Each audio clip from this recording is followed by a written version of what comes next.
Today, I am so happy to be joined by Jacob Morrison, who is the director of a new documentary called River's End, which is about the water crisis in California. Jacob, it is so nice to have you with us today. Thank you so much, Zoe. It's great to be here. I'm so excited to dive right in. Tell us a little bit about your background and what inspired you to make this film. So I actually don't have a background in water at all. I was in film school in 2015, and it was during the height of the last drought. And I thought it would be fun to do a little short film project about the drought with my cousin. And we went out with cameras and we're just kind of amazed by the story that we were learning about. And we realized very quickly that there is a feature film here. And that's why we're here, I guess, 6 years later now with it coming out. It was a very long journey, but a fun one. Absolutely. And I hope it's fulfilling to see your years of hard work come to fruition with this amazing release. So, in watching the film, it reveals a lot of harrowing facts about our relationship with water. What are some of the most haunting things that you learned, or some interesting findings that you realized in your years of filming that you'd like to highlight for our readers? Yeah. So, I mean, I think big picture, what I was really fascinated to learn was that during the drought, people were very concerned about, how long were they watering their lawns and how long are they running their showers for and things like that. And it's not to say that that isn't important, but I was sort of surprised to learn that cities only make up 20% of the water that people use. In California, 80% is used by agriculture. At the same time, agriculture only makes up 2% of the state's economy. I think people have this idea of agriculture in California that it's like family farms and people working hard on the farm to grow important food and fiber for the nation. And I realized for the most part, family farms have really gone out of business in the way of giant agricultural corporations that have taken over the Central Valley. By the way, the Central Valley in California is a massive desert, but if you drive through it, you're driving through millions of acres of trees where they have now over 2 million acres of almond trees alone. California produces 80% of the world's almonds. It takes a gallon of water to make a single almond. So almonds, pistachios, walnuts collectively use more water than all the cities in California combined. So, you talk about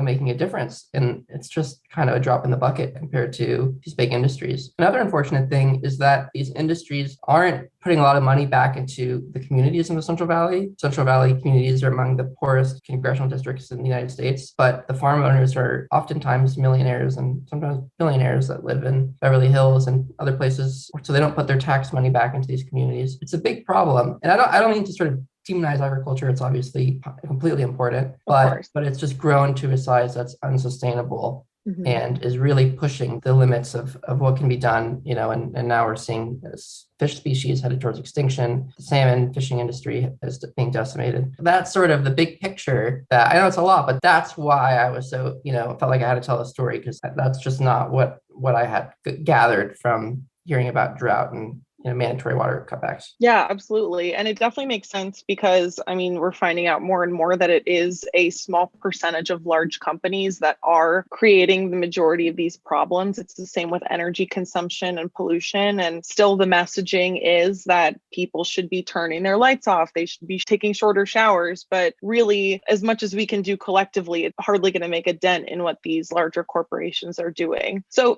sort of to piggyback off of that a little bit, in the spirit of letting people know what their water situation is like, you partnered with the Nature Conservancy to create an interactive map hand in hand with the film that provides users the ability to learn about water in their area, current risks, and available solutions based on those issues that they're having. How did this partnership come about, and why do you think it's important to inform citizens about their local water? Yeah, thank you for pointing that out. That's a collaboration that sort of fell into my lap, really. We had always thought about doing something like that, and it became clear making the film that for people to learn where their water comes from is the most important thing that someone can do after watching the film, that just has to be the first step before they can get involved, because water is in a way a local issue. Every water source is a slightly different problem. Someone at the Nature Conservancy had seen the film at the premiere and reached out asking if they could help in some way. And then we just sort of figured out that collaboration. I hope everyone views it, uses the tool. I think in California, everywhere really, people don't really think about water. They don't think about where it comes from. They just think it comes from the tap. And especially in more privileged communities, we just think the water turns on and we don't worry about it after that. Exactly. So it just caused this situation where we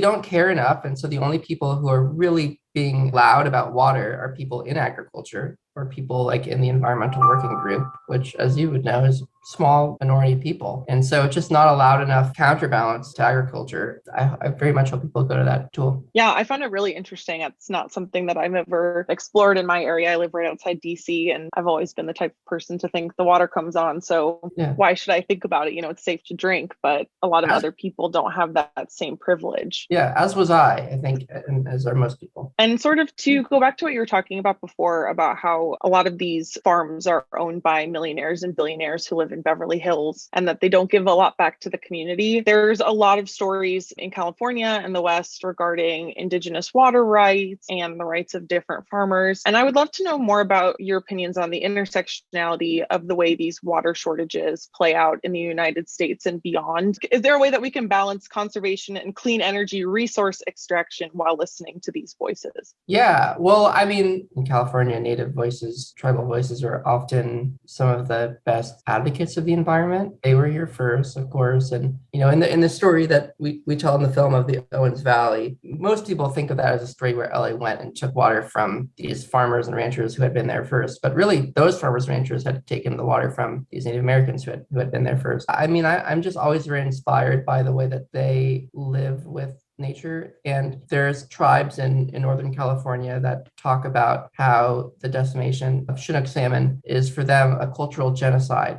that they can no longer fish for these salmon, which was their way of life for generations. And now that's coming to an end, and it's just a huge problem. And so I just think, in order to have a sustainable water future that is good for the environment, is just necessarily good for them as well. Often having their voice in the room is the same thing, which is amazing, but it is just the same thing as getting us to a more sustainable water future. Water is a public resource, not a private resource. It's kind of one of the other main themes of the film. Moving in that direction is a great goal. Yeah, I couldn't agree more that, indigenous voices and conservation live hand in hand because they've been the experts for the longest. So we should definitely listen to them. And to sort of close out, I would love to know, obviously you're very, very passionate about this issue and you've been passionate about the making of this film because you said you've been doing it for the last 6 years. So I would love to know how you hope this film resonates with viewers and what you hope people take away from watching your documentary.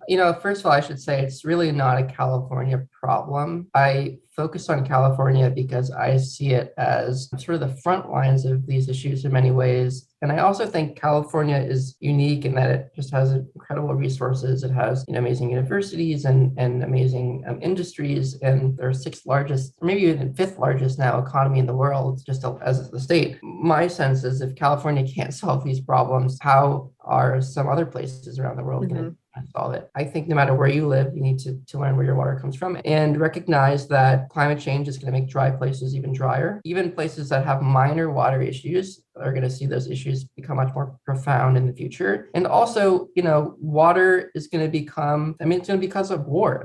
People are going to have to migrate or out of areas where there's not enough water. That's going to cause lots of problems. So I just think it's sort of one of the biggest issues in the future. And we're just at the very beginning of seeing that. And I think we're noticing it first here in California. So if you want to kind of have an idea of where we're going and maybe what are some solutions and what we can do about it, watch the film. I love it. And I hope all of our readers do take a minute to watch the film. It will be released on November 2nd in the US, the UK, Canada, and in multiple other territories on VOD. Jacob, thank you so much for taking the time to talk with me today. If you'd like to plug any of your other social media accounts or websites? Yeah, you can go to riversendfilm.com, and I think all of our social accounts are also at riversendfilm. So feel free to follow us there, and let me know what you think of the film. Again, I really wanted to thank you for taking the time. This is a very necessary topic for us to talk about as a community. So I really hope that people do get inspired by this film.